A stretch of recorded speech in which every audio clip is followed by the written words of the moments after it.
Hi dears, എല്ലാവർക്കും Awas little world എന്ന എൻ്റെ യൂട്യൂബ് ചാനലിലേക്ക് സ്വാഗതം. അപ്പോളേ ഇന്ന് നമുക്ക് എൻ്റെ വീട്ടിലുള്ള കുറച്ച് ചെടികളുണ്ട്. അത് അതിൻ്റെയൊന്നും പേരൊന്നും എനിക്കറിയത്തില്ല, എന്നാലും ഞാൻ നിങ്ങളെ പരിചയപ്പെടുത്താമെന്ന് കരുതി.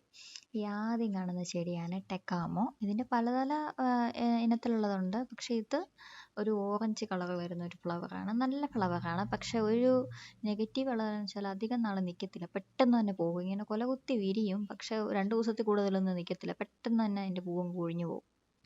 അതാണ് ഇതിൻ്റെ ഒരു നെഗറ്റീവ് വശം. പോസിറ്റീവ് എന്നതിന് ഫുള്ള് പൂവായിരിക്കും. പിന്നെ എന്ന് പറഞ്ഞിട്ടുണ്ടെങ്കിൽ നല്ല വെയിൽ വേണം ഇത് പൂക്കുന്നതിന്. പിന്നെ കുറച്ച് നല്ല മരം പോലെ എന്ന് പറഞ്ഞൊരു കുഞ്ഞൊരു ട്രീ പോലെയൊക്കെ വെക്കാൻ നല്ലതാണ്.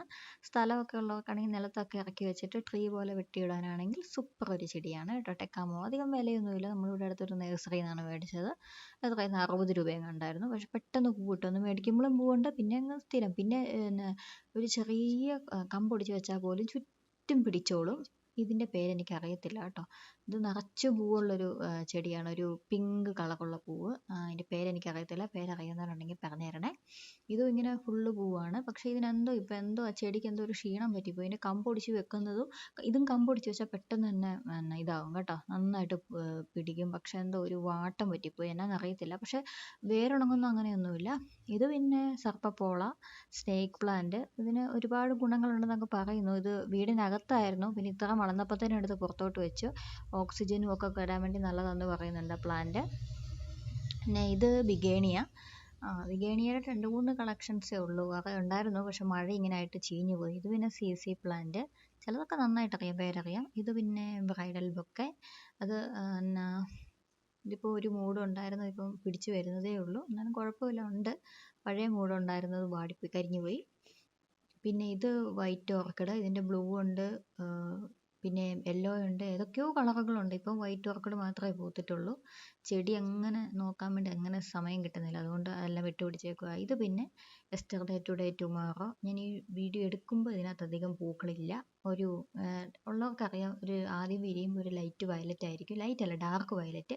ഇതിപ്പോൾ ഒരു ലൈറ്റ് വയലറ്റാണ്. പിന്നെ പിറ്റേ ദിവസം ഒരു ലൈറ്റ് വയലറ്റ്, പിന്നെ അതിൻ്റെ പിറ്റേ ദിവസം ഒരു വൈറ്റ്, പിന്നെ ഒരു നല്ലൊരു ജാസ്മിൻ്റെ ഒക്കെ ഒരു സ്മെല്ലും ഉണ്ടാവും. നല്ലൊരു ഫ്ലവറാണ്. വെക്കാനൊക്കെ ട്രീ പോലെ നല്ല രസമാണ് കാണാൻ വേണ്ടിയിട്ട്. ഇങ്ങനെ പല പല ഒരു 3-4 കളർ പൂവ് ഒരു ട്രീയിലായിട്ട്. പിന്നെ എൻ്റെ അമ്മ ഭയങ്കര ചെമ്പരത്തി ഭയങ്കര ഇഷ്ടമാണ്. എൻ്റെ അമ്മയ്ക്ക് ഒരു 5-6 വെറൈറ്റി ചെമ്പരത്തി ഉണ്ട് വീട്ടിൽ. നല്ല ഭംഗിയുള്ള ചെമ്പരത്തിയുണ്ട്. ഇതൊരു കുഞ്ഞ് ചെമ്പരത്തിയാണ്, പക്ഷെ എപ്പോഴും പൂവായിരിക്കും. ഇതാണ്. പിന്നെ ഇതെന്തുമായിരുന്നു, അയ്യോ ഇതിൻ്റെ പേര് ഞാൻ മറന്നുപോയി. നീലക്കൊടുവേലി. ഇതാണ് നീലക്കൊടുവേലി. എൻ്റെ ഒരു പേര് ഇംഗ്ലീഷിലെന്തോ പേര് പറയുന്നത് ഞാൻ മറന്നുപോയി. ഇതാണ് മറ്റേ നീലക്കൊടുവേലി എന്നൊന്നും എനിക്കറിയത്തൊന്നുമില്ല. എന്തോ ഒരു ഐതിഹ്യത്തിലൊക്കെ പറയില്ലേ, അതാണെന്ന് എനിക്കറിയത്തില്ല. ഇതൊരു നീലക്കൊടുവേലി. പിന്നെ ഇതെന്നാണെന്നറിയാമോ? ഇതാണ് നമ്മുടെ ഈ മുടിയൊക്കെ വളരാൻ വേണ്ടി തേക്കുന്ന എന്താണ്, അയ്യോ എൻ്റെ പേര് എനിക്കറിഞ്ഞൂടാ, മറന്നുപോയി.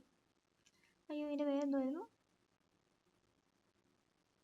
അതെനിക്ക് അറിഞ്ഞൂടാ കേട്ടോ, ഞാൻ മറന്നുപോയി. ഇത് പിന്നെ ഒരു കൈതച്ചെടി. ഇത് യെല്ലോ അരളി. മറ്റേൻ്റെ പേര് കിട്ടി കേട്ടോ, നീലയമരി. ഞാനതാ ഇത്ര നേരം ഓർത്തുകൊണ്ടിരുന്നത്. അത് എന്തുമായിരുന്നു, ഈ ഹെയർ പാക്കൊക്കെ ഇടാൻ വേണ്ടി ഹെയറിനകത്ത് എണ്ണ യൂസ് ചെയ്യാനായിട്ടൊക്കെ. ഇത് പിന്നെ പണ്ടിങ്ങനെ ഈ വഴി സൈഡിലൊക്കെ ഇങ്ങനെ കാട്ടിൽ കാണാമായിരുന്നു, കൊങ്ങിണിച്ചെടി അല്ലേ, കൊങ്ങിണി. ഇതിപ്പോൾ ഇങ്ങനെ ചട്ടിയിലൊക്കെ ആക്കിയിട്ട് ഹൈബ്രിഡും അങ്ങനെ ചെറുതും വലുതുമായിട്ടൊക്കെ ഇങ്ങനെ പലരും നട്ടു വെക്കുന്നു. ഇവിടെ 2 കളറേ ഉള്ളൂ, യെല്ലോയും ഉണ്ട്, ചോമ്പും ഉണ്ട്. കൊങ്ങിണി. പിന്നെ ഇതിൻ്റെ ഇപ്പോഴത്തെ പേരൊന്നും എനിക്കറിയത്തില്ല. ഇതൊക്കെ എന്തോ ഇതിൻ്റെ ഒന്നും പേരെനിക്ക് അറിഞ്ഞുകൂട്ടോ. ഇതൊക്കെ ബിഗേണിയയുടെ വർഗ്ഗത്തിൽ തന്നെ പെടുന്നതാണ്. ഇതിൻ്റെ ഇല കാണാൻ നല്ല ഭംഗിയായിട്ട്. ഇത് ഞാനൊരു ദിവസം ഷോർട്ട് ഇട്ടപ്പോൾ എന്നോട് ആരോ ചോദിച്ചു, ചീരയിലയാണെന്ന് ചോദിച്ചു. ചീരയിലയല്ല, ഇത് ബിഗേണിയാണ്. അതെല്ലാം അതിൻ്റെ വർഗ്ഗത്തിൽ പെടുന്നതാണെന്ന് തോന്നുന്നു. ഞാനിതിനെല്ലാം ഒരേ കാറ്റഗറിയിൽ പെടുത്തേക്കുന്നത്. ചിലപ്പം പല പല പേരായിരിക്കും. ഇതെല്ലാം ഞാൻ ബിഗേണിയിലാണ് പറയുന്നത്. അറിയുന്നവരാണെങ്കിൽ എന്നെ വഴക്ക് പറയരുത് കേട്ടോ, എനിക്കറിയത്തില്ല. ചെടി വളർത്താനേ അറിയത്തുള്ളൂ. അതിൻ്റെ പേരും അങ്ങനെ ശാസ്ത്രനാമം ഒന്നും സൂക്ഷിച്ചു വെക്കുന്നില്ല. ആ ഇല കണ്ടോ, ഫുള്ള് ഹോളായിട്ട്, എന്തൊക്കെയല്ലേ. ഇതും ബിഗേണി തന്നെയാണെന്ന് തോന്നുന്നു. അതുമെല്ലാം ബിഗേണിയുടെ തന്നെ എന്തൊക്കെയോ വെറൈറ്റീസാണ്. അത് നല്ല രസമുണ്ട് കാണാൻ, ഇങ്ങനെ പിരിപിരി എഴുതിയിരിക്കുന്നത്. അതിൻ്റെ പേരെനിക്ക് അറിഞ്ഞുകൂടാ. അത് നമ്മുടെ സ്നേക്ക് പ്ലാന്റിൻ്റെ തന്നെ ഒരു ചെറുത്. അതും ഇങ്ങനെ ഒരു മരമാകുന്നു, അല്ലെങ്കിൽ ഒരു കുഞ്ഞു ചെടിയാകുന്നു. എപ്പോഴും പൂവാണ് അതിൽ. അതിൻ്റെ പേരെനിക്ക് അറിഞ്ഞുകൂടാ കേട്ടോ. അത് പിന്നെ അതിനകത്ത് നമ്മുടെ സ്പൈഡർ പ്ലാന്റ് ആണെന്ന് തോന്നുന്നു. അതല്ല, മറ്റേത് കേട്ടോ. അത് ഒരു സൈസ് ഒരു ബാമ്പു ആണ്. അത് അച്ഛൻ മേടിച്ച് വെച്ചത്, അച്ഛന് ഭയങ്കര ഇഷ്ടപ്പെട്ടിട്ട്. പിന്നെ അത് നേരത്തെ ആദ്യം കാണിച്ചില്ലേ, അതിൻ്റെ ടെക്കാമോടെ തന്നെ വേറൊരു സൈസാണ് ഇത്. നമ്മുടെ ഒരു ജാസ്മിനാണ്, അതായത് ശ്രീലങ്കൻ ജാസ്മിൻ. ഇത് ശ്രീലങ്കൻ ജാസ്മിൻ. ഇത് ഞാൻ എന്താ പറയുക, 360 ദിവസം അതിൽ പൂവായിരിക്കും. അടിപൊളിയാണ്. ഇത് നഴ്സറി കിട്ടുവാണെങ്കിൽ എല്ലാവരും മേടിച്ച് വെച്ചേക്കാം കേട്ടോ. സ്മെല്ലൊന്നുമില്ല, പക്ഷെ പൂവ് എപ്പോഴും പൂവായിരിക്കും. അതുമല്ല, പൂവ് ആടത്തില്ല. ഇത് പിന്നെ എല്ലാവർക്കും അറിയാം, പണ്ട് തൊട്ടേ ഉള്ളതാണ്. നമ്മുടെ ഇവിടെ അരിപ്പൂ എന്നാണ് പറയുന്നത്. വേറെ എന്തെങ്കിലും പേരുണ്ടോ എന്ന് എനിക്കറിയത്തില്ല, കാരണം ഇങ്ങനെ കുഞ്ഞു കുഞ്ഞു പൂവല്ലേ. ഇതിൻ്റെ 3 കളറുണ്ട് ഇവിടെ, ചുമപ്പും വെള്ളയും അതുപോലെ തന്നെ പിങ്കും റോസും. ലൈറ്റ് പിങ്കും ഉണ്ടായിരുന്നു, എന്തൊക്കെയോ കളർ ഉണ്ടായിരുന്നു, അതൊക്കെ നഷ്ടപ്പെട്ടു പോയി. ഇത് പിന്നെ നമ്മുടെ അഡേനിയം പ്ലാന്റ് ആണ്. ഇത് പിന്നെ വേറൊരു ടെക്കാമോ വർഗ്ഗത്തിൽ തന്നെ പെടുന്നതാണെന്ന് തോന്നുന്നു. ഒരു വള്ളിയാണ് ഇത്. കുറച്ചങ്ങോട്ട് കയറിപ്പോയിട്ട് ഇങ്ങനെ നല്ലൊരു പിങ്ക് ഫ്ലവർ ഇങ്ങനെ കൊല കുത്തി പോകും. ഇപ്പം അതിൻ്റെ പൂവിൻ്റെ സീസൺ കഴിഞ്ഞിരിക്കുകയാണ്. ചെടിയെല്ലാം ഒന്ന് വെട്ടി ട്രിം ചെയ്ത് വിട്ടേക്കുവാണ്. ഇത് വേറൊരു തീമഞ്ഞ കളർ ചെമ്പരത്തി. എപ്പോഴും പൂവാണ് കേട്ടോ, എല്ലാ ദിവസവും എന്താ പറയുക, മിനിമം ഒരു പൂവെങ്കിലും കാണും ഈ ചെടിയിൽ. ഭയങ്കര സന്തോഷമാണ് അത് കാണുമ്പോൾ. നല്ല മുഴുത്ത വെളുത്ത അല്ലേ, മുഴുത്ത അടിപൊളി ഒരു ചെമ്പരത്തി പൂവ്. ഇത് പിന്നെ ഫുള്ള് പറിച്ച് നടാനായിട്ടുണ്ട് കേട്ടോ. നല്ല മൂത്തിരിക്കുന്നു, നല്ല പ്രായമായി എന്ന് തന്നെ പറയാം. കണ്ടോ, ചെടി കാണുമ്പോൾ തന്നെ അറിയാം. അത് ഇപ്പോൾ കുറേ ആയി ഒന്ന് പ്ലാന്റ് ചെയ്യാനുണ്ട്. കുറേ കളറുണ്ടായിരുന്നു, നമ്മളിങ്ങനെ ശ്രദ്ധിക്കാഞ്ഞിട്ട് കുറേ കളർ നഷ്ടപ്പെട്ടു. എന്നാലും ഉണ്ട്. ഇനി ഇതൊന്ന് പ്ലാന്റ് ചെയ്ത് വെക്കണം. അത് തന്നെ നല്ല പണിയാണ്. അപ്പം ഒരു ദിവസം എന്തായാലും ചെയ്യണമെന്ന് കരുതിയിരിക്കുന്നു. കുറേ കളറുകളുണ്ട്, റോസ്, മഞ്ഞ, വെള്ള. പിന്നെ ഇതൊക്കെ സാധാരണയാണ്, ഇങ്ങനെ എന്താ അഞ്ചതളോ ആറതളം കണ്ട്. പിന്നെ കട്ട വരുന്നുണ്ട്, പിങ്ക്, മഞ്ഞ, അതുപോലെ തന്നെ ഡബിൾ ഷെയ്ഡും ട്രിപ്പിൾ ഷെയ്ഡും ഒക്കെ വരുന്നുണ്ട്. നല്ല ബ്യൂട്ടിഫുൾ ആണിത്. നല്ല മുഴുത്ത പൂവായിരുന്നു ഇത്. പക്ഷെ ഇപ്പം എന്തോ അത് ചെടിക്ക് ക്ഷീണം വന്നിട്ടാണ്. ഇപ്പോൾ കുഞ്ഞു കുഞ്ഞു പൂക്കളാണ് ഉണ്ടാകുന്നത്.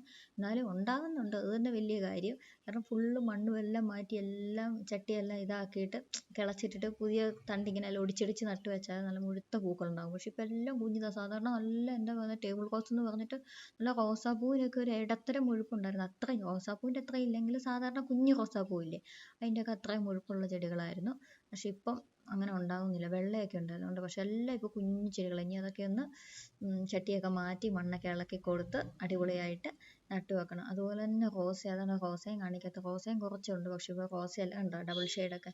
റോസയെല്ലാം ഇപ്പോൾ നമുക്കിപ്പോൾ വെട്ടി നിർത്തിയേക്കണം. അതുകൊണ്ടാണ് കേട്ടോ റോസയൊന്നും കാണിക്കാത്ത. ഇനി റോസയൊക്കെ വിട്ടിട്ട് പൂ വിരിഞ്ഞിട്ട് ഇനിയും കാണിക്കാം. കുറച്ച് ചെടികളും കൂടെ ഉണ്ട്, പക്ഷെ എല്ലാം ഇങ്ങനെ ചട്ടി മാറ്റാനും ഒക്കെ ആയിട്ട് നിൽക്കുന്നുണ്ട്, പൊട്ടയായിട്ട് നിൽക്കുകയാണ്. അതുകൊണ്ടാണ് കേട്ടോ കാണിക്കാത്ത. അപ്പം നല്ല അടിപൊളിയായിട്ട് ഒന്നും കൂടെ ഇതെല്ലാം ഗാർഡനൊക്കെ സെറ്റ് ചെയ്തിട്ട് ഞാൻ ഒന്നും കൂടെ അടിപൊളിയായിട്ടുള്ള വീഡിയോ ഇടാം കേട്ടോ. അപ്പോൾ ഇന്ന് ഇത്രയേ ഉള്ളൂ. ഇഷ്ടപ്പെട്ടെങ്കിൽ എൻ്റെ ചാനൽ സബ്സ്ക്രൈബ് ചെയ്യണം, ലൈക്ക് ചെയ്യണം, കമൻറ്റ് ചെയ്യണം കേട്ടോ. Bye bye.